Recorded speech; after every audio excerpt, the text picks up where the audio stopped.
예, 반갑습니다. 저는 순전한 교회를 담임하고 있는 이태재 목사라고 합니다. 서울에 있고요. 예, 강남에 위치해 있습니다. 그 대청역에서 바로 있는 건물에 저희 교회가 위치해 있습니다. 저는 2020년 1월에 개척했습니다. 그리고 2달 만에 코로나라는 귀한 분을 만나서 저희 교회는 이제 그 코로나를 그냥 통과했죠. 예. 그 코로나 한 2년 6개월 동안 개척하고 2달 만에 성도들을 한 2년 동안 거의 못 봤어요. 못 보다가 걸음을 걸으면서 하나님께서 주신 은혜가 있는데, 그러면서 이제 여기까지 오게 된 것 같습니다. 더이음 사랑의 교회는 저도 오늘 처음 목사님 뵙고 이렇게 처음 오게 된 것 같아요. 근데 예배드리면서 은혜가 컸고, 저는 원래 이제 찬양 인도자였습니다. 찬양 인도를 하다가 설교라는 걸 이제 30대 후반에 처음 하게 됐는데, 찬양 인도보다 설교가 더 좋은 거예요, 제가 개인적으로. 그래서 이게 주님의 부르심이 다른 데 있나 보다 하면서 이제 목회에 관심을 갖게 되면서 그러면서 여기까지 왔는데, 되게 은혜가 됐던 게, 옆에 아들 좌석이 딱 건반 옆에 있고 드럼 옆에는 아마 또 아들인 것 같아요. 왜 세상 치근한 모습으로 그냥 아빠 드럼 치던 말던 이렇게 있으면서 함께 예배하는 이 모습이 너무나 큰 은혜였고, 성경 봉독을 이렇게 해요? 저는 너무나 큰 은혜와 도전을 받으면서 올라왔습니다. 그래서 제가 오늘 하나님이 주시는 은혜 안에서 나눠야 될 말씀 나누고 저는 돌아가도록 하겠습니다. 내일 또 나눌 말씀이 있으니까. 저는 오늘 특별히 좀 예배에 대해서, 여러분 너무 잘 아시겠지만 예배에 관한 말씀을 좀 전하려고 합니다. 여러분, 우리의 인생의 목적은 예배입니다. 하나님이 우리를 나를 위하여 지었고, 하나님께서 나의 찬송을 부르게 하려 함이라고 우리의 존재 목적을 말씀하셨습니다. 여러분, 왜 삽니까? 예배하기 위해서 하는 겁니다. 예배는 우리의 가장 궁극적인 목적입니다. 존 파이퍼 목사님이 이렇게 말했어요. 선교도 왜 하는가? 선교의 궁극적인 목적은 예배라는 거예요. 예배가 존재하지 않기 때문에 선교를 해서 예배하게 하기 위해서. 결국은 우리가 예수 그리스도를 제대로 믿는 이유도 예배하기 위함이라는 거죠. 그런데 제가 목회를 하면서도 그렇고, 교회 사역을 하면서도 그렇고, 성도들을 만나보면서도 너무나 안타까운 게 뭐냐면, 우리에게 있어서 가장 중요한 게 예배잖아요. 그렇죠? 교회에 있어서도 가장 중요한 게 뭡니까? 예배입니다. 우리가 존재하는 이유와 목적이 예배인데, 생각보다 이 예배에 대해서 너무나 많은 오해들과 다양한 생각들이 이 예배 안에 존재하더라는 거예요. 그런데 이게 과연 우리만의 문제였는가? 이 구약 시대를 보면요, 이 구약의 마지막 책이 뭔지 아시죠? 말라기입니다. 이 말라기, 구약 성경, 그러니까 마지막 시대에 예수님 오시기 전에 약 430년 전에 쓰여졌던 말라기서를 보면 이런 말씀이 있어요. 말라기 1장 6절에서 7절을 보시면 하나님이 제사장들에게 이야기하시는 거예요. 자, 일반 성도들에게 이야기하는 게 아니라 오늘날로 따지면 목회자들에게 말씀하시는데, 뭐라고 말씀하시냐면, 내 이름을 멸시하는 제사장들아. 제사장들을 설명하는 앞에 설명하는 구절이 내 이름을 멸시하고 있는 제사장들이에요. 나 만군의 여호와가 너희에게 이르기를, 아들은 그 아버지를, 종은 그 주인을 공경하는데 내가 아버지일진데 나를 공경함이 도대체 어디 있느냐? 내가 주인일진데 나를 두려워함이 어디 있느냐 하나 너희는 이르기를. 그렇게 얘기하신단 말이에요. 그럼 얼마나 충격적인 얘기예요. 너희들이 나를 경외함과 공경함이 없다고 말씀하신단 말이에요. 그런데 제사장들이 그 얘기를 듣자마자 뭐라고 말하냐면 아주 이상한 얘기를 해요. 우리가 어떻게 주의 이름을 멸시하였나이까? 우리는 그런 적이 없습니다. 그러는 거예요. 그러니까 7절에서 하나님이 뭐라고 말씀하시냐면요, 너희가 더러운 떡을 나의 제단에 드리고도 말하기를 우리가 어떻게 주를 더럽게 하였나이까 하는도다. 이는 너희가 여호와의 식탁은 경멸히 여길 것이라 말하기 때문이라. 여러분, 하나님과 제사장들이 어긋나고 있어요. 하나님이 문제가 있다 이야기하는데 제사장들은 뭐라고 말하냐면 우리에게 무슨 문제가 있냐고 묻고 있는 것이죠. 도대체. 그러니까 하나님이 뭐라고 말씀하시냐면, 야 봐라, 너희들 지금 드리고 있는 예배 다 병든 것 저는 것. 그 당시 유대인들의 예배에서요, 양을 만약에 제물로 드린다고 칠게요. 그러면 양을 어떻게 드리냐면, 양을 갖고 와요. 그러면 털 속까지 다 살펴봅니다. 혹시 흠이 있나? 그 흠이 있으면, 상처가 있으면 이건 제물로 못 써요.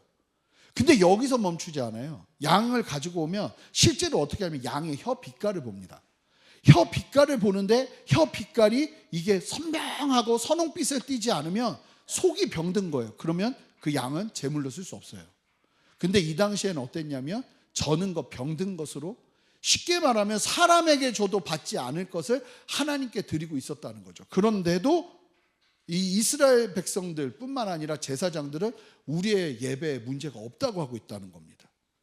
결국 하나님이요, 이 세대를 향해, 그 당시 세대와 제사장들을 향해서 뭐라고 말씀하시는지 우리 말라기 1장 10절을 함께 한 목소리로 읽어볼까요? 한 목소리 읽겠습니다. 시작. 만군의 여호와가 이르노라, 너희가 내 제단 위에 헛되이 불사르지 못하게 하기 위하여 너희 중에 성전문을 닫을 자가 있었으면 좋겠도다. 내가 너희를 기뻐하지 아니하며 너희가 손으로 드리는 것을 받지도 아니하리라. 이번 구약의 모든 시기를 통틀어서 처음으로 하는 얘기예요. 뭐라고 하는지 아세요? 예배문 닫아라. 니들이 예배당 들어오지 못하도록 성전문을 닫아줬으면 좋겠다. 왜요? 와서 예배하는 게 너무나 큰 고통이에요. 하나님을 예배한다고 예배하고 있는데 그 예배가 하나님을 너무 괴롭게 하는 거예요. 그러니까 성전을 닫아줬으면 좋겠다. 예배가요, 그 당시 사람들은 왜 문제가 없었다고 생각했냐면, 때때마다 드렸어요. 절기가 되면 드렸고요, 상황이 되면 드렸고요, 예배할 시간이 되었네 하면 예배를 드렸단 말이에요. 근데 하나님이 너희 예배가 문제 있으니까 예배 드리지 않았으면 좋겠다고 할 정도로 괴로워하시는데 상관없어요. 내가 예배하면 되는 거예요. 자, 하나님이 그런 이스라엘을 향해서 성전문을 닫으라고 하셨단 말입니다. 그러면 이스라엘 백성들이 하나님의 그 놀라운 충격적인 이야기를 듣고 예배를 고쳤을까요? 고치지 않았을까요? 고치지 않아요. 더 놀라운 건 이때부터 하나님은 이스라엘 시대 가운데 침묵하셨다는 거예요. 약 430년 동안. 그러다가 예수님께서 이 땅에 성육신 하셔서 오시죠. 인카네이션 하셔서 오셨어요.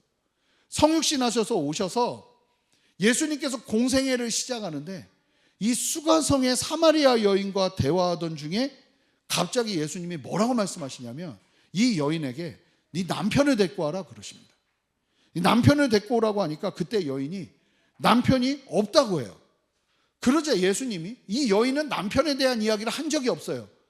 그런데 예수님이 남편이 없다고 하니까 바로 듣자마자 뭐라고 하시냐면, 맞다, 너에게 5명의 남자가 있었고 지금도 다른 남자랑 사는데 너는 남편이 없다는 말이 맞다. 그 얘기를 듣자마자 여인이 뒤로 넘어가는 거죠.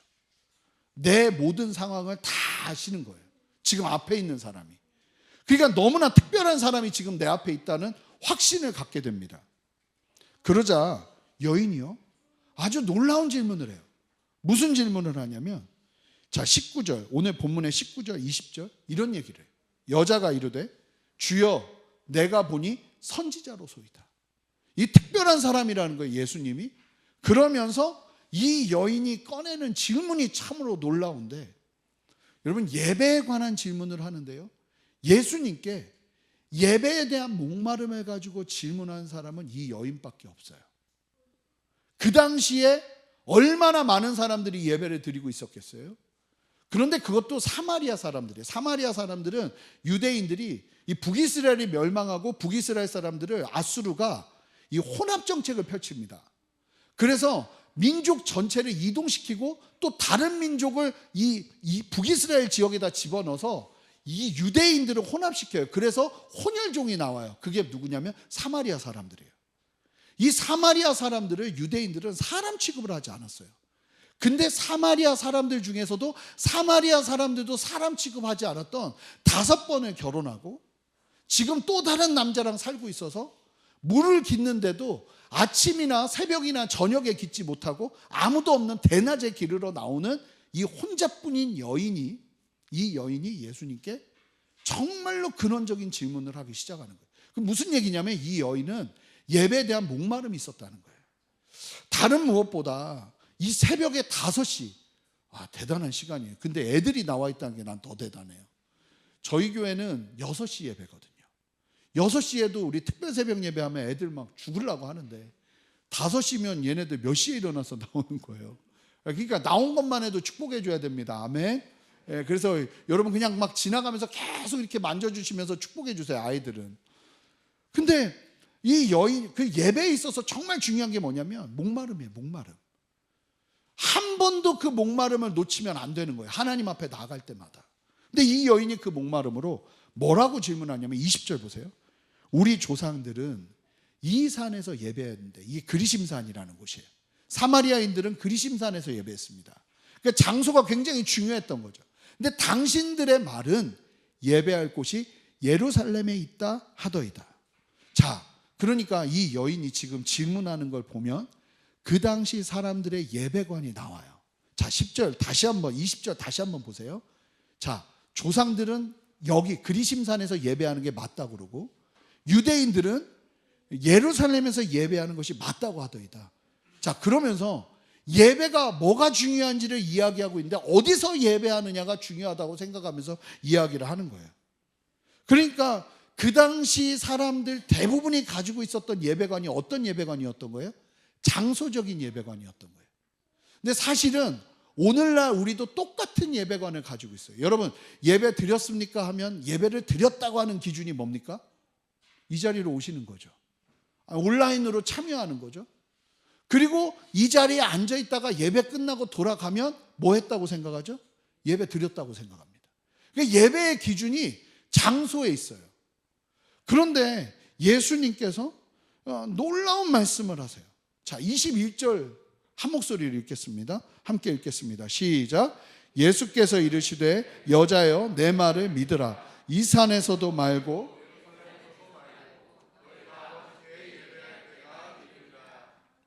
놀라운 얘기를 하시는데 장소가 아니라고 얘기하세요, 예수님이. 이 산도 아니고 저 산도 아니고 결국은 예수님을 통해서 이루실 예배의 새로운 세계관, 예배관을 우리에게 전달해 주시는 거예요. 그러면서 예수님께서 말씀하시는 말씀을 보면 23절, 24절. 우리 함께 너무나 잘 아는 말씀이지만 함께 한 목소리로 읽어보겠습니다. 시작. 아버지께 참되게 예배하는 자들은 영과 진리로 예배할 때가 오나니 곧 이때라. 아버지께서는 자기에게 이렇게 예배하는 자들을 찾으시느니라. 하나님은 영이시니 예배하는 자가 영과 진리로 예배할지니라. 놀라운 말씀을 하시는데 예배에 있어서 정말 중요한 건 장소가 아니라 예배의 새로운 분명한 기준을 말씀하세요. 근데 뭐라고 말씀하시냐면 예배하는 사람들이 이렇게 많은데 그 중에 찾아야 될 정도로 이 예배의 기준을 채우는 사람이 없더라는 거예요. 그러면서 말씀하시는 예수님께서 말씀하신 예배의 기준 두 가지가 뭐예요? 24절 다시 한번 보세요. 하나님은 영이시니, 영이신 하나님을 예배하기 위해서 필요한 건 장소도 장소지만 그것보다 훨씬 중요한 것은 우리도 어떻게 예배해야 된다는 거예요? 두 가지의 기준, 영과 진리로 예배해야 된다는 거예요. 자, 여러분들이 이 자리에 오셔서 지금 함께 말씀을 듣고 찬양을 했고 하나님을 예배하는 시간 가운데 지금 우리가 있단 말입니다. 주님은 두세 사람이 모인 곳에는 내가 항상 함께 할 거라고 말씀하셨어요. 아멘입니까? 그러면 이곳에 함께 하시는 거예요. 내가 느끼던 느끼지 않던 그 주님을 바라보는 마음으로 예배하는데 그 예배에 있어서 중요한 기준이 뭐냐면 영과 진리로 예배하는 거라는 거예요. 만약에 영과 진리로 예배하는 걸 온전하게 하지 못하면 예배 드린 건가요? 드리지 않은 건가요? 예배를 드리지 않고 구경만 하다 갈 가능성이 크다는 거예요. 자, 그렇다면 영과 진리로 예배하는 게 뭐냐는 거예요. 여러분, 영으로 예배하는 게 뭘까요? 여기서 영이라는 단어가 원문을 보면 그 히브리 말로 보면 루아흐예요. 하나님의 생명. 그러니까 사실은 여기서 말하는 헬라어로는 푸뉴마티라는 단어인데 이게 무슨 뜻이 있냐면 성령이라는 뜻이 있어요. 성령 안에서 예배하는 거라는 거죠. 뭐 성령께서 우리를 도와주시지 않으면 절대로 예배할 수 없으니까. 그러니까 거듭나지 않으면 누구도 예배할 수 없어요. 저는 구도자 예배는 불가능하다고 믿어요. 믿지 않는 사람들이 함께 모여서 하나님을 예배하는 건 어려운 거예요. 차라리 예배가 아니라 하나님을 소개하는 시간을 갖는 게 맞죠. 그렇다고 믿지 않는 자들이 예배의 자리에 올 수 없다고 이야기하는 건 절대 아니죠. 열려 있지만 진짜 하나님을 예배하려면 반드시 거듭나고 성령 안에 있어야 돼요. 그런데 사실은 여기서 영으로 예배한다는 말의 뜻을 더 분명하게 보면, 영어 성경을 보면 스피릿이라고 하고 있는데 더가 붙으면 성령이 돼요. 그런데 모든 영어 성경은 더 스피릿이라고 하지 않고 그냥 스피릿이라고 하고 있어요. 무슨 얘기냐면 이 본문에서 영을 우리의 내면, 우리의 영혼을 말하는 것임을 이야기하고 있는 거예요. 즉, 이 자리에 있어도 우리의 영이 하나님의 영을 만나 하나님과 교통하는 은혜가 없으면 그 기준에 합당하지 않을 수 있다는 거예요. 그러니까 하나님은 여러분들이 가만히 앉아 계시지만 하나님은 무엇을 보시겠어요? 우리 친구들 무엇을 보시겠어요? 하나님이 예배드릴 때 여러분들의 마음을 보시는 거예요. 아멘입니까? 그러니까 여러분들이 지금 어떤 마음으로, 어떤 상태로 예배드리고 있는가, 그 마음의 중심과 하나님을 향한 그 기준과 하나님을 향한 목마름, 이게 너무나 중요하다는 거예요. 이 자리에 와 있지만 마음은 딴 데가 있어요. 그러면 예배드리지 않을 수 있다는 거예요. 이 자리에 와서 사실은 우리에게 더 중요한 것이 있다면 우리의 마음 상태의 어떠함인 것이죠. 하나님 그분을 만나고 하나님 그분을 경외하고 하나님 그분 앞에 내 마음을 드리면서 또 하나님이 나에게 주시는 감동들을 받고, 그래서 설교 시간도요, 그냥 목사의 말을 듣는 시간이 아니라 목사의 말을 통해 하나님이 여러분들에게 터치하는 그 은혜를 경험하는 그 자리까지 나아가야 될 줄 믿습니다. 그래서 하나님이 여러분들을 만지실 거예요. 그 영으로 예배하는 거라는 거죠. 예배는. 두 번째 기준은요, 진리로 예배하는 거예요. 여러분, 예배는 진리로 예배하는 거예요. 이 진리는 뭘 말하겠어요? 성경을 보면요, 하나님은 어떻게 예배해야 되는지가 자세하게 나옵니다. 즉, 내가 예배하고 싶은 대로 예배하는 게 아니라 진리를 따라 예배하는 게 하나님께서 원하시는 예배의 기준이라는 거예요. 여러분, 우리가 찬양할 때 왜 일어서는지 아세요? 성경에서요, 사실은 예배의 자세 중에 유일하게 나오지 않는 자세가 어떤 자세인지 아세요? 앉아서예요. 앉아서 예배하는 건 없어요. 물론 설교를 들을 때는 앉아서 듣지만 사실은 뭐 루터교 같은 경우 보잖아요. 루터교회나 제가 그 예전에 공부할 때 루터교회를 좀 가본 적이 있는데 예배 끝날 때까지 모든 성도들이 다 서 있더라고요. 그럴 정도로 사실은 예배는 굉장히 역동적인 시간이에요. 손뼉을 왜 치세요? 박자 맞추려고 치는 게 아니에요. 이 박수 치는 것 자체가 하나님께 예배가 되는 거예요. 성경은 말하고 있어요. 서는 것 자체가요, 예배예요. 그래서 제가 이디오피아로 선교를 갔던 적이 있거든요. 거기는 예배를 드리다가 말씀이 은혜가 되면 갑자기 일어나요. 일어나서 이래요. 난 왜 처음에 미쳤나 했어요. 이 사람들 갑자기 은혜가 되면 갑자기 일어나서 이래요. 그리고는 더 은혜가 되면 떼거지로 일어나서 이러고 앉아요. 다시. 그 자기가 은혜가 된다는 거예요. 하나님 앞에 영광 돌려드린다는 거예요. 그 예배는 그 정도로 격동적인 시간이에요. 우리 친구들은 그러면 안 돼. 한국은 그러면 안 돼. 한국은 그러면은 병원으로 갈 수가 있어요. 그러니까 참아야 돼. 참아야 돼. 하나님 앞에서 예배하는데 어떻게 예배하면 진리로 예배해야 된다는 거예요. 성경이 어떻게 말하고 있는가 보고 그 말씀을 따라서 예배해야 된다는 거예요. 여러분, 이게 얼마나 중요한지 아세요? 하나님이요, 이스라엘 백성들에게 어떻게 가르치셨는지 보는데 22절 말씀 보세요. 뭐라고 얘기하냐면 기가 막힌데, 너희는 알지 못하는 것을 예배하고 우리는 아는 것을 예배하오니 이는 구원이 유대인에게서 남이라. 이 사마리아인들은 말씀이 없다 보니까 예배의 열정은 있는데 말씀이 없다 보니까 예배 속에서 하나님을 알지도 못하고 예배하는 거예요. 이건 굉장히 위험한 거죠. 저는 성도님들 중에 제일 위험한 게 열정도 있고 추진력도 있는데 말씀 안에서의 방향성이 없으면 세상 많은 사람들을 참 힘들게 합니다. 이게 방향성이 제대로 되어 있지 않은데 열정이 있으면 딴 길로 쭉 가거든요. 정말 중요한 게 뭐냐면 진리 안에서 예배하는 거예요. 진리 안에서 살아가는 거예요. 진리 안에서 순종하는 거예요. 그러면 이게 얼마나 중요한지를 하나님이 보여주시는 단적인 예가 있어요. 하나님께서 430년간 애굽에서 종살이하던 이스라엘 백성들을 출애굽시키세요. 그리고 3개월 만에 시내산에 이르게 하십니다. 그리고는 시내산에 부르셔서 먼저 뭘 주시죠? 하나님께서 십계명을 주세요. 모세에게. 그러니까 모세에게 십계명을 주시는데 십계명 내용이 조금 독특해요. 제가 좀 이따가 그 이유를 말씀드릴 텐데, 그리고 난 다음에 하나님이 다시 모세를 부르셔서 40일 동안 모세와 함께하면서 무엇을 주시냐면, 혹시 무엇을 주시는지 아세요? 하나님을 어떻게 예배해야 되는지에 대한 청사진을 주십니다. 이게 뭐냐면 모세의 성막이에요. 그리고 약 9개월, 10개월 동안 이스라엘 백성들은 그 성막을 제작합니다. 하나님을 예배하기 위해서. 근데 이 성막은요, 아주 독특한 특징이 있었는데요. 일단 좀 그림 자료 좀 보여주시겠어요? 이 성막이에요.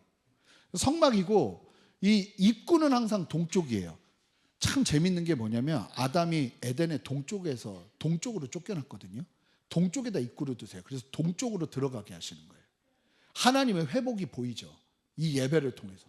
근데 이 성막의 특징이 뭐냐면 하나님이 말씀하신 그대로 재료들과 도구들과 위치들을 배열해야 됐어요. 그대로. 이게 번제단이고 물두멍이고 안에가 성소고요. 성소와 지성소로 나뉘어요. 그 다음 거 보여주시면 하나님이 말씀하신 규격 그대로, 크기도 100규빗, 50규빗, 지성소와 성소 크기도 그대로 하나님이 말씀하시는 재료로 똑같이 만들어야 돼요. 번제단부터 물두멍부터 들어가면, 성소로 들어가면 오른편에는 진설병상, 그 떡이 들어있고요. 이스라엘의 12지파를 상징하는 떡 12덩이가 들어있습니다. 그리고 좌편에는 금등잔이 들어있어요. 그리고 안으로 들어가면 가운데에 저 성소와 지성소를 나누는 저 선이 휘장인데, 휘장 바로 앞에 분향단이 있어요. 그리고 휘장 안에는 언약궤와 그 언약궤의 뚜껑 시은좌가 있습니다. 그 시은좌에다가 대제사장이 1년에 한 번 저기 안으로 들어가서 피를 부으면서 이스라엘의 죄를 대속하는 거예요. 하나님이 용서하시고. 근데 이 성막에는요, 아주 중요한 특징이 있는데, 어떤 특징이 있냐면 예배의 방법을 철저하게 하나님께서 명령하셨다는 거고, 그러니까 사람의 아이디어로 예배가 나오지 않았어요. 하나님의 뜻 안에서 분명하게 계시된 것이 예배였다는 거예요. 그리고 두 번째, 하나님께서 절대적인 순종을 요구하셨어요. 그래서 1년에 한 번이요, 대제사장이 지성소로 들어가잖아요. 지성소로 들어가는데 대제사장이 예배드리는 과정에서 하나님이 말씀하신 순서대로 예배를 안 드려요. 아니면 뭘 간과해요. 심지어는 나중에 보면 아론의 두 아들이 분향단에 불을 가지러 들어가는데 하나님이 불을 어떻게 만들어야 되는지까지 얘기하셨는데 그 불을 아무 불이나 가지고 들어가요. 너무 불편하니까. 바로 죽었습니다. 두 아들이. 불살라 죽었어요. 그러니까 예배를, 대제사장이 지성소로 들어갈 때도 혼자 들어가는데 여기서 제사장이 철저하게 하나님 앞에 죄를 회개하지 않거나 예배를 순서대로 드리지 않거나 소홀히 하면 어떤 일이 벌어졌냐면 죽었어요. 그래서 대제사장이 지성소로 들어갈 때는 오른쪽에 큰 밧줄을 묶고 방울을 답니다. 그리고 성소에서 제사장들이 이렇게 방울 소리를 들어요. 근데 방울 소리가 안 들려요. 그러면 어떻게 하냐면 잡아당겨요. 그러면 시체가 돼서 나오는 거예요. 레위기 16장 2절을 보면요, 지성소에 1년에 한 번 속죄일에만 들어갈 수 있는데 아무 때나 들어가면 죽을 거라고 얘기해요. 성소의 기구를 만지는 것도 하나님이 허락하신 사람들만 만질 수 있는데 민수기 4장을 보면 고핫, 게르손, 무라리 자손만 만질 수 있는데 다른 자손이 야 힘들지 하고 도와주다가 만지면 어떻게 되냐면 정령 죽으리라가 나와요. 실제로 아론의 아들 나답과 아비후가 다른 불을 드리는데 민수기 26장 60절에서 61절 보시면 보세요. 아론에게서는 나답과 아비후와 엘르아살과 이다말이 났더니 나답과 아비후는 다른 불을 여호와 앞에서 들이다가 죽었더라. 여러분, 이게 이해가 되세요? 저는 이 말씀 때문에 한참을 멈췄어요. 이해가 안 되는 거예요. 오늘날 따져볼게요. 만약에 오늘날 이런 예배가 있다고 치면 교회에 이 브라운관 말고 전광판이 있어야 돼요. 뭘까요? 지난주에 예배드리다 죽어나간 사람 숫자가 딱 있어야 되는 거예요. 만약에 이 예배가 진짜 오늘날 우리에게 있으면 여러분, 새벽 예배 드리기 전에 온 가족이 목욕 제기하고 같이 출발하면서 이렇게 얘기할 거예요. 우리 살아서 만나자. 여러분, 이게 정상적입니까? 여러분, 생각해 보세요. 하나님이 사랑의 하나님이에요. 여러분, 하나님은 사랑이십니다. 믿으시죠? 근데 그 사랑의 하나님이 예배를 제대로 드리지 않는다고 죽여요. 여러분, 이해가 되세요? 왜 죽이시냐는 거예요. 저는 이 질문 앞에서 목사님들을 많이 괴롭혔어요, 옛날에. 근데 목사님들이 순종해 이러기만 하시는 거예요. 너무 불편한 거예요. 이걸 알아야 됐는데 도대체 왜 하나님이 이렇게 사랑의 하나님이 예배를 제대로 못 드리게 한다고 죽이실까? 근데 제가 그걸 곰곰이 묵상하고 있는데 제가 아는 누님 한 분이 생각났어요. 그 누님은 진짜 착해요. 지금 어떤 교회 간사로 지금 일하고 계시는데 얼마나 신실한지 몰라요. 근데 그 누님이요, 뭐 목소리가 이래요. 저 이제 태재인데, 태재야 이러면서 이제 얘기를 하세요. 근데 그 누님이요, 쟤 나빠 그러잖아요. 그러면 진짜 나쁜 사람이에요. 저 누님이 나쁘다고 할 정도면 진짜 나쁜 사람인 거예요. 이게 뭐 들을 필요가 없어요. 얼마나 괴롭혔으면 나쁘다는 얘기를 할까, 저 누님이. 그럴 정도로 저 누님에 대한 신뢰가 있는 거죠. 근데 제가 무슨 생각이 드냐면, 하나님은 정말 사랑의 하나님이라는 분명한 신뢰가 내 안에 있어요. 근데 사랑의 하나님이 예배를 제대로 드리지 않는다고 죽여요. 그러면 이게 시각이 바뀌더라고요. 예배가 얼마나 중요하길래 하나님이 그런 일을 하실까 하는 생각이 드는 거예요. 여러분, 왜 하나님이 이스라엘 백성들에게 이토록 무서운 예배를 가르치시는지 아세요? 이스라엘 백성들은 430년 동안 어디서 종살이 했죠? 애굽에서 종살이 했단 말입니다. 430년 동안요. 우리는 일본의 식민지 생활을 40년도 안 했는데, 여러분 40년밖에 안 했는데도 불구하고 그 영향력이 얼마나 많습니까? 저도 옛날 사람은 아니지만 저는 닭광이라고 알고 있었어요. 단무지는 스매끼리라고 그랬지 손톱깎이라고 얘기하지 않았어요. 어렸을 때 그 할머니는 항상 저한테 스봉 입으라고 그러셨어요. 바지를 스봉이라고 하거든요. 제가 너무 옛날 사람은 아닌데 제가 서울에서 안 살아서 그런가 봐요. 아시는 것처럼 군대 그 갈굼 문화가 사실 일본 군문화잖아요. 40년인데도. 근데 이스라엘 백성들은 몇 년 동안 종살이 했다고요? 430년 동안 종살이 했는데 애굽이 어떤 땅이냐면 범신론이에요. 여러분 10가지 재앙을 하나님께서 애굽에게 내리시잖아요. 그 10가지 재앙이 다 뭐였는지 아세요? 애굽 사람들이 우상으로 섬기던 것들이었어요. 여러분 종기도 우상으로 섬겼다는 거예요. 이도 우상으로 섬겼다는 거예요. 개구리도 우상으로 섬기고 메뚜기도 우상으로 섬기고. 그런 곳에서 430년 동안 종살이를 한 거죠. 그러니까 이스라엘 백성들이 430년 후에 나오면 반 어떤 사람들인 거예요? 그냥 반 애굽 사람들인 거예요. 그러니까 이스라엘 백성들에게 예배드려라 하면 이스라엘 백성들은 어떻게 예배드리겠어요? 자기가 태어나면서부터 봤던 애굽에서 예배드렸던 모습 그대로 예배드리겠죠. 모세가요 40일 동안 시내산에 올라가자 이스라엘 백성들이 아론을 꼬드겨 가지고 어떤 일을 하죠? 금붙이 다 그치. 아이가 얘기했어. 어유 할렐루야. 뭘 하죠? 금송아지를 만듭니다. 금송아지를 만들고 우상숭배를 하잖아요. 근데 그때 이스라엘 백성들이 하는 얘기를 잘 보세요. 자, 출애굽기 32장 4절. 아론이 그들의 손에서 금고리를 받아 부어서 조각칼로 새겨 송아지 형상을 만드니 그들이 말하되 이스라엘아 이는 너희를 애굽 땅에서 인도하여 낸 너희의 신이로다 하는지라. 이게 무슨 얘기예요? 이 유대인들, 이스라엘 백성들이 당시에 가지고 있었던 신관, 종교관이 그대로 나오는 거예요. 자, 황금 송아지를 우리가 우상 숭배해야지 하고 만든 게 아니라는 거예요. 이 사람들 생각에는 모세가 만나는 하나님도 하나님이에요.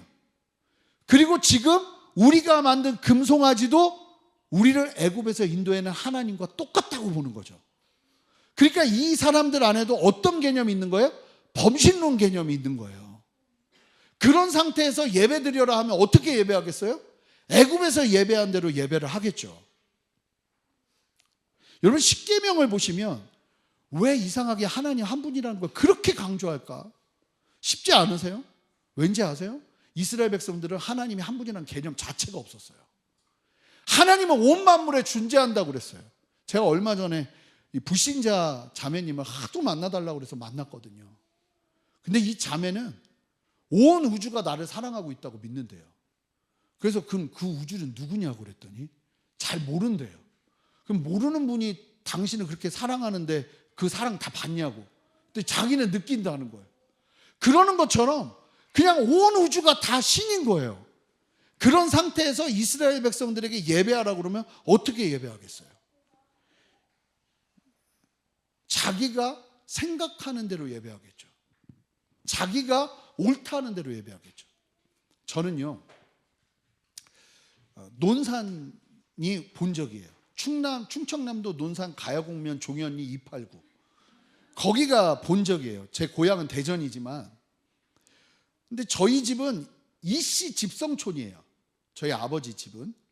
어렸을 때 기독교 집안에서 자라진 않았습니다. 저는 유교 불교 집안에서 자랐어요. 아주 강한. 그래서 명절 때 가면 제사를 한 4군데를 돌아다니면서 드려요. 그리고 아버지가 선산으로 인도하시는데 너무 힘들어. 이 묘는 누구 묘라고 그랬지?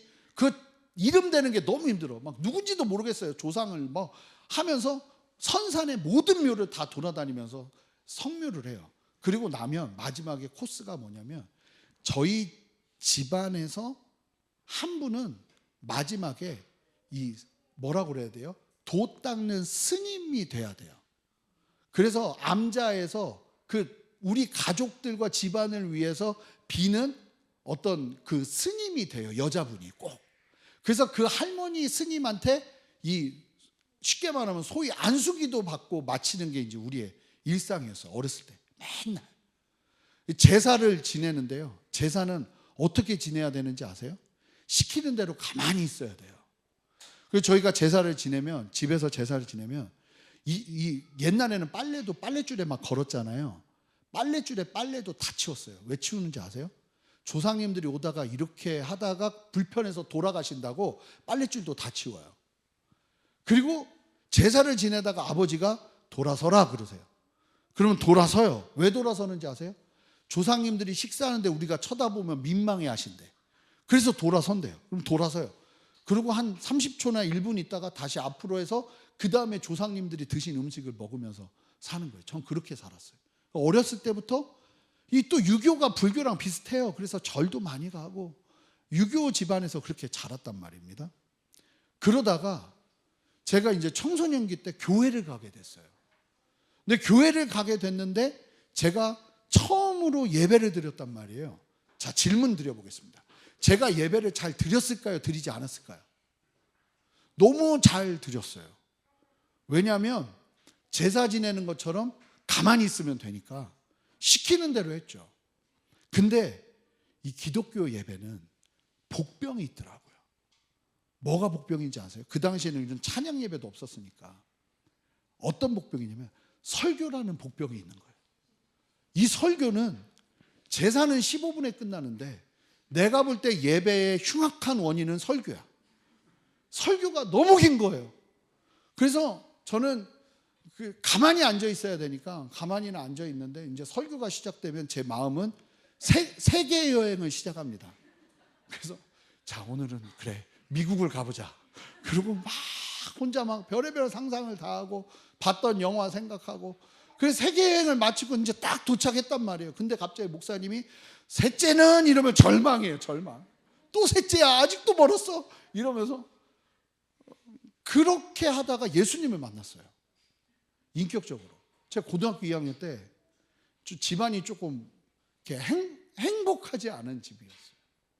너무 좀 불우했던 상황이었던 것 같은데 간절해가지고 고등학교 때 예수님을 만나야겠는 거예요. 안 그랬다면 우리 아버지처럼 살 것 같고 우리 가족들처럼 살 것 같고 지긋지긋해가지고 난 예수님 만나야겠다 그래서 야간 자력수 끝나면 교회 가서 기도하기 시작했어요. 교회 가서 기도하기 시작하면서 뭘 기도했냐면 나 좀 만나달라고. 하나님 나 좀 만나달라고 기도를 하는데 고등학교 2학년 때 이제 폐교를 빌려가지고 수련회를 한 거예요. 옛날에 교회.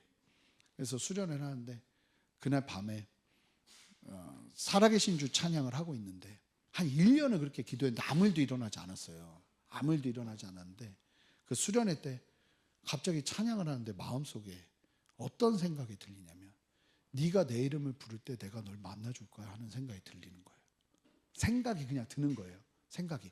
여러분 하나님의 음성이 귀로 들리면 병원 가셔야 돼요. 하나님은 항상 어디로 말씀하시냐면 생각으로 말씀하세요. 사단이 똑같이 우리의 생각으로 공격하는 거예요. 그래서 유다가 예수님을 팔 생각을 사단이 집어넣었다고 성경이 얘기하거든요. 그러니까 생각이 하나님이 우리에게 소통하시는 통로인 거예요. 근데 하여간 그런 생각이 드는데 나는 이게 나 혼자 하는 생각인가 그랬어요. 근데 갑자기 찬양하다가 살아계신 주 찬양하고 있었는데 그 목사님께서 갑자기 찬양을 딱 멈추시더니 우리가 함께 주여 삼창 외치시면서 함께 기도하겠습니다. 그러는데 갑자기 그 생각이 나는 거예요. 주님을 부르면 주님이 날 만나주신다고 그랬지. 그래가지고 태어나서 처음으로 누구를 그렇게 간절히 불러본 적이 없어요. 주여 불렀어요. 내가 그러고 제가 만나가지고 저희 교회는 주여 삼창은 기본이에요. 맨날 주여예요. 우리는 맨날 주여 그랬어요. 나는 뭔지도 모르고 주여 불렀는데 두 번째 주여 하는데 갑자기 하면서 방언이 나오기 시작했어요. 난 내가 미친 줄 알았어요. 난 방언이 뭔지도 잘 몰랐거든요. 난 너무 당황한 거예요. 근데 하는데 내가 막 울고 있는 거예요. 난 너무 당황한 거예요. 근데 갑자기 그때부터 하나님이 제 마음 가운데 어떤 일들을 하기 시작하는데 뭐가 울컥하면서 갑자기 아니 고등학교 2학년이 뭘 그렇게 슬픈 일이 있어요. 눈물이 터지기 시작하는데 하염없는 눈물이 터지면서 제가 예수님을 만난 거예요. 그런데도 저는 헌신하는 것도 좋고 봉사하는 것도 좋고 다 좋은데 어떤 시간이 제일 힘들었냐면 예배 시간이 너무 힘든 거예요. 주일 예배는 특히. 그래서 제가 예배 때 은혜를 못 받으니까 어디를 다니기 시작했냐면 집회를 다니기 시작했어요. 그럼 집회를 가서 은혜를 받은 그 영빨로 교회를 섬기는 거예요. 섬기다 지치면 또 집회를 찾아가는 거죠. 그게 신학교를 들어가서도 바뀌질 않더라고요. 그러니까 나는 예배는 거의 헌신의 시간이에요. 그냥 주일 예배는 특히 헌신의 시간이에요. 그리고 다른 데 가서 은혜를 막 받는 거예요. 다른 데 가서. 근데 이게 딱 끊어지는 일이 벌어졌어요. 왜일까요? 제가 군대를 간 거죠. 군대를 가니까 집회를 못 가잖아요. 그러니까 영락없이 예배밖에 못 가는데 예배는 너무 힘들고. 근데 군대 예배에서 목사님이 갑자기 어떤 얘기를 하시냐면 신학교를 들어갔는데도 사실 난 그걸 잘 몰랐어요.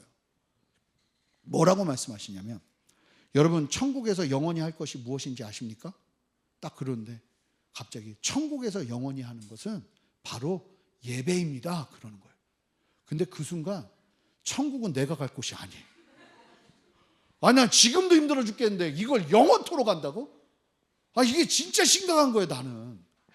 근데 갑자기 무슨 생각이 드냐면 내가 목사가 될 텐데 평생을 예배를 인도해야 될 텐데 만약에 이 상태라면 이게 도대체 뭐가 잘못돼도 잘못됐지 내가 인격적으로 예수님을 만났는데도 어떠한 변화 없이 예배가 나한테 이렇게 힘들다면 뭐가 잘못돼도 한참은 잘못됐겠구나 싶은 생각이 드는 거예요.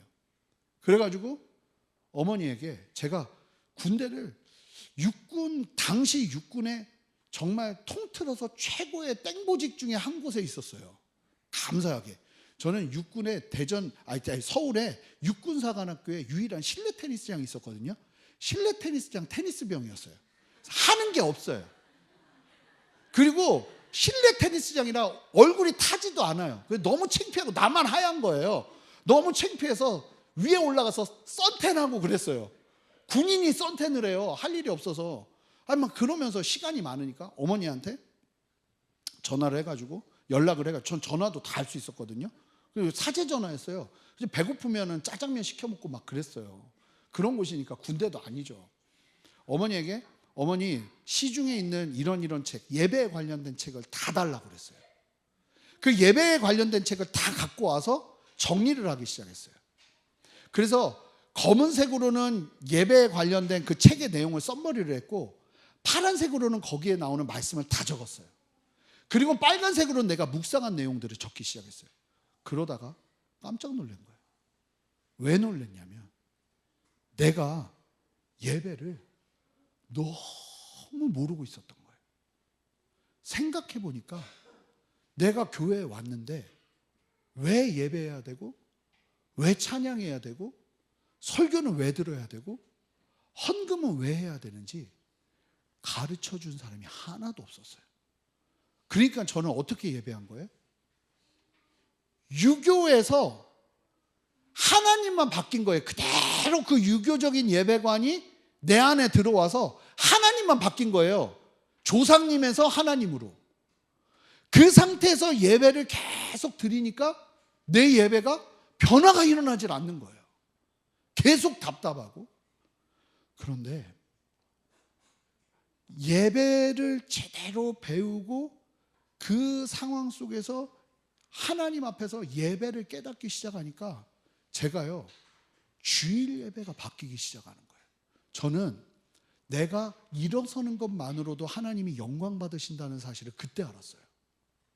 내가 손뼉 치는 것만으로도 하나님이 영광 받으신다는 사실을 그때 알았어요. 말씀 시간이 하나님이 나에게 말씀하실 수 있는 시간이라는 걸 그때 안 거예요. 근데 제가요 이런 말씀을 많이 전하러 다녀보잖아요. 그러면 대부분이 저랑 너무 비슷하더라고요. 교회에 온 지가 한참이 됐고 신앙생활을 한 지 한참이 됐는데 정작 우리가 왜 예배해야 되는지, 어떻게 예배해야 되는지, 우리가 왜 이런 예배를 드리는지 전혀 이해하지 않고 그저 자기가 바라고 원하고 생각하는 그 기준의 예배만 집어넣어서 예배드리는 저 같은 사람들이 너무나 많더라는 거예요. 여러분 신앙생활 한 지 꽤 되셨을 거예요. 근데 여러분 예배가 무엇인지 배워보신 적이 있으신가요? 물론 있으시겠죠. 근데 만약에 그러지 않고 있는 그대로 내가 생각하는 예배관대로, 그러니까 어떤 일이 벌어지냐면 예배 보러 간다는 얘기가 나오고 예배에 대한 수많은 오해들이 생기는 거예요. 제가 제 아내를 처음 만났을 때요, 처음으로 제가 제 아내를 데이트하는 날 강남역에서 만났는데 지금 기억합니다. 근데 참 신기한 게 제가 이게 스프라이트로 된 와이셔츠를 남방을 입고 갔는데 제 아내가 처음 온 날 그 스트라이프로 된 옷을 딱 입고 오더라고요. 근데 또 그걸 보면서 뭔가 맞는구나 하는 생각을 하면서 처음 딱 만났어요. 데이트를 하는데. 근데 제가 제 아내에게 처음으로 물은 말이 뭔지 아세요? 뭐였을까요? 자매님 뭐 좋아하세요? 그랬어요. 그랬더니 떡볶이를 좋아한대요. 얼마나 감사해요. 전도사가 떡볶이는 얼마든지 사줄 수 있죠. 그래서 데리고 가서 떡볶이 3인분 딱 해가지고 떡볶이를 줬어요. 떡볶이 먹었어요. 먹고 나서 그 다음에 제가 또 했던 말이 뭐였을까요? 또 뭐 좋아해요를 물었어요. 내가 좋아하니까. 뭘 좋아하냐고 물은 거죠. 그랬더니 영화 보는 걸 좋아한대요. 근데 나한테 장르는 얘기를 안 했어. 그래서 그때가 엑스맨이 나왔을 때 엑스맨을 보러 갔어요. 그 엑스맨을 보고 났더니 그 다음에 또 영화를 보고 딱 나와서 내가 또 물은 게 있어요. 뭘 물었을까요? 또 뭐 좋아해요? 그랬더니 꽃을 좋아한대요. 근데 내가 미안한데 그거는 좀 힘들다. 저는 꽃을 별로 안 좋아해요. 세상에 제일 아까운 게 꽃이어서 저는 제 아내한테 항상 조화를 선물합니다. 영원히 변치 않는 사랑. 네. 영원히 변치, 이건 시들지도 않아요. 영원히 변치 않는 사랑, 조화 당신에게 드립니다 하면 바로 던져버리죠, 제 아내가. 네. 근데 하여간, 근데 제가 하나님 앞에서 이 예배를 깨닫고 난 다음에 펑펑 울면서 무슨 생각이 드냐면, 내가 신앙생활을 하면서 하나님 그분이 무엇을 좋아하는지를 물어본 적이 한 번도 없는 거예요. 하나님이 어떨 때 좋아하시고 어떨 때 기뻐하시는지를 물어본 적이 있어. 맨날 무슨 얘기를 했냐면 나 뭐가 좋아요? 나 뭐가 필요해요? 나 뭐 갖고 싶어요? 하나님 나 이루어주세요. 이런 기도만 했지, 하나님 뭘 좋아하세요? 하나님 뭘 원하세요? 그런 적이 없는 거예요. 여러분, 혹시 여러분들의 예배는 어떠세요? 하나님 그분이 무엇을 좋아하시는지, 무엇을 원하시는지. 여러분, 저는 예배에 대해서 가장 명확하게 설명해 주는 단어가 영어 단어 월십이라고 봐요. 월십은 가장 가치 있게 여기는 그 마음을 드린다는 거예요. 가장 가치 있는 것을 드린다는 거예요. 근데 여러분, 이 월십이라는 단어가 성경에서 처음 어디서 나오는지 아십니까? 영어 성경에서. 월십이라는 단어가 어디서 나오는지 아세요? 가인과 아벨도 아니더라고요. 어디서 나오냐면 창세기 22장에 나와요. 하나님께서 하나뿐인 아들 이삭을 나에게 바치라고 그러세요. 그때 이 아브라함이 하나님 앞에서 한참을 고민하다가 독자 이삭을 바치러 갈 때 창세기 22장 5절 보세요. 한 목소리로 읽겠습니다. 함께 읽겠습니다. 시작. 이에 아브라함이 종들에게 이르되 너희는 나귀와 함께 여기서 기다리라. 내가 아이와 함께 저기 가서 예배하고 우리가 너희에게로 돌아오리라 하고. 성경에서 처음으로 뭐라고 말하냐면, 이 아브라함이요, 그제서야 뭐라고 말하냐면, 여기서 예배하고가 월십이에요. 무슨 얘기예요? 하나님, 내 인생의 가장 소중한 아들 이삭 하나님이 원하시면 드리겠습니다. 이게 월십이라는 거예요. 가장 소중한 이삭보다 하나님은 나에게 더 가치 있는 분입니다를 고백하며 나가는 게 예배였다는 거죠. 저는요, 아브라함의 믿음이 대단하다고 말하고 싶지 않아요. 도대체 하나님이 아브라함에게 얼마나 놀랍게 역사하셨길래 아브라함이 느끼고 누리는 거예요. 하나님의 가치를요. 하나님이 얼마나 소중한지를요. 하나님이 얼마나 아름다우신 분이신지, 얼마나 존귀한 분이신지를 느낀 거예요. 그러니까 그 가치에 합당하게 아브라함이 월십한 것이죠. 여러분, 여러분들에게 있어서 예배는 무엇입니까? 저는 여러분들에게도 동일하게 예배가 월십이기를 바랍니다. 여러분들의 가장 소중한 것을 하나님 앞에 드리는 시간, 하나님이 원하시는 것이 무엇인지를 깨닫는 시간, 진리 안에서 예배가 그렇게 말하고 있다면, 전 예전에는요, 손들고 찬양할 때도 얼마나 갈등했는지 몰라요. 난 등치도 큰데 내가 손들면 뒤에 사람 가서 안 보일 텐데, 별의별 생각을 다 했어요. 근데 말씀 속에서 알았어요. 손드는 것도 하나님께 영광 돌려드리는 거구나. 그때부터는 손들고 하나님을 찬양하는 거 더 이상 주저하지 않았어요. 진리 안에서 진리가 말하는 진리를 따라 여러분 예배하기 시작할 때 하나님께서 어떻게 역사하시는지를 봤으면 좋겠어요. 이 더이음 사랑의 교회의 예배가 영과 진리로 예배하는 참된 예배의 회복이 있기를 바랍니다. 저는요, 물론 교회마다 철학이 다르겠고 생각이 다르겠지만, 전 사실은 양육에 굉장히 오랫동안 헌신했던 사람이에요. 예수전도단이라는 선교단체에서 DTS 간사도 오랫동안 했었고요.